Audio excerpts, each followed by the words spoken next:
এই রোজা রাখার উদ্দেশ্য কি?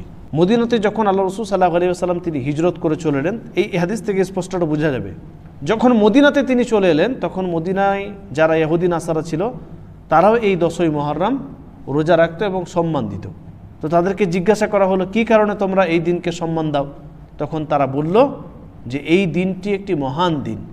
এই দিন মূসা আলাইহিস সালাতু ওয়াস সালাম এবং তার সম্প্রদায় বনু ইসরাঈলকে ফেরাউনের হাত থেকে, পাপিষ্ঠ অত্যাচারী ফেরাউনের হাত থেকে নাজাত দেওয়া হয়েছিল।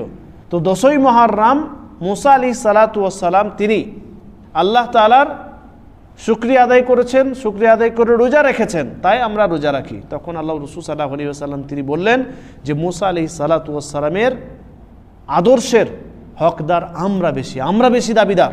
ফলে আল্লাহ রাসূল সাল্লাল্লাহু আলাইহি ওয়াসাল্লাম তিনি এই আশুরার রোজা রাখলেন এবং আমাদেরকে আদেশ করলেন।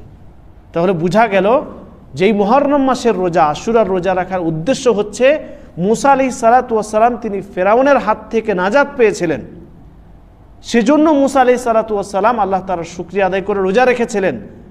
আর এই আদর্শটাই আল্লাহ রাসূল সাল্লাল্লাহু আলাইহি ওয়াসাল্লাম বাকি রেখেছেন এবং আমাদেরকে রোজা রাখার আদেশ দিয়েছেন।